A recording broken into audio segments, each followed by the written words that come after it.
Welcome back.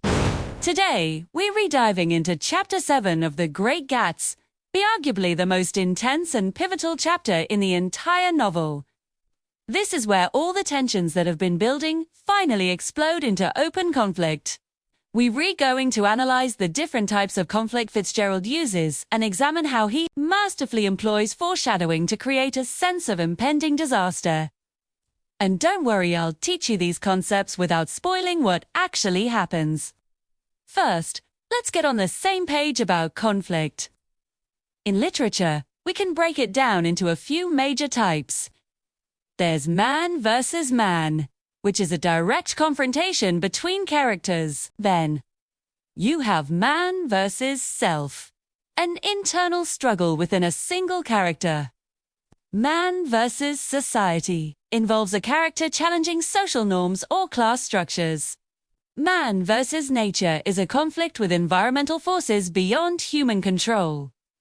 And finally, there's man versus fate, a struggle against forces that seem predetermined.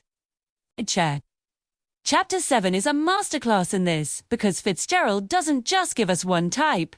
He weaves multiple conflicts together at the same time, creating almost unbearable tension.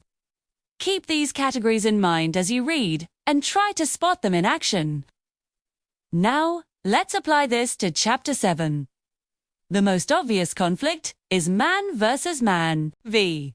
The confrontation between Gatsby and Tom Buchanan is about two men fighting for Daisy. But it's so much more than a simple love triangle.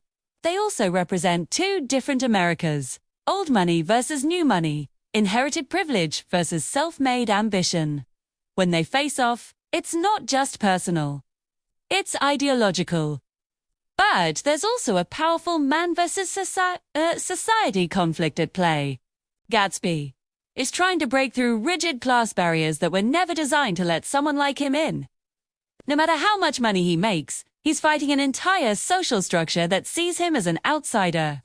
Tom, on the other hand, has society on his side simply by birth.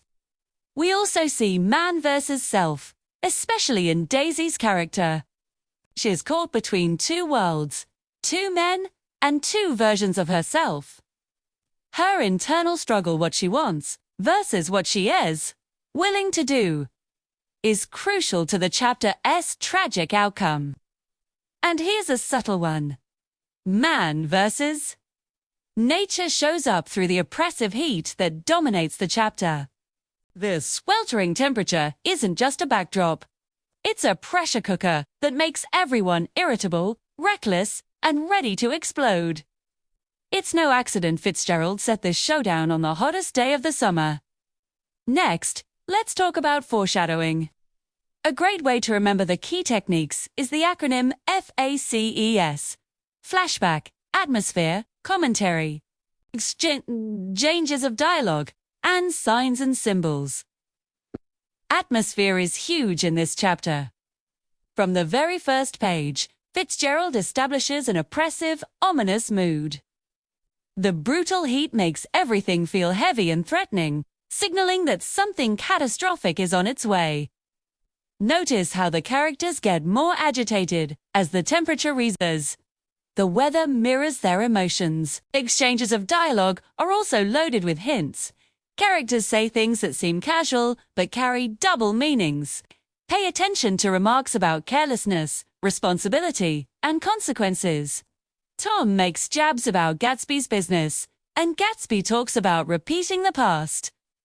These little verbal seeds will soon grow into major plot points. Commentary from our narrator, Nick, also becomes more ominous.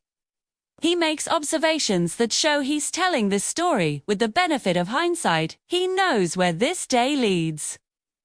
Watch for moments when his tone shifts from a simple observer to something more foreboding, like he's warning us without saying what's coming. Signs and symbols are everywhere. The meaning of the green light shifts. The eyes of Dr. T.J. Eckelberg take on greater significance. Cars and driving become symbols of control, or the lack of it. Even colors, like yellow and white, are used to represent corruption and innocence. These symbols create a web of meaning that suggests fate is closing in. Finally, while flashback isn't as prominent here as in Chapter 6, its brief memories of Gatsby's early romance with Daisy contrast sharply with the present, hinting that some things can never be reclaimed. So, Chapter 7 masterfully brings together multiple conflict types and uses sophisticated foreshadowing through atmosphere, dialogue, commentary, and symbolism. As you read, track these elements. So does. Notice how Fitzgerald builds tension and creates a sense of inevitable tragedy. It's the ultimate collision of dreams and reality, ambition and society, past and present. Next time, we'll discuss the aftermath and begin analyzing the novel's tragic resolution. Thanks for watching.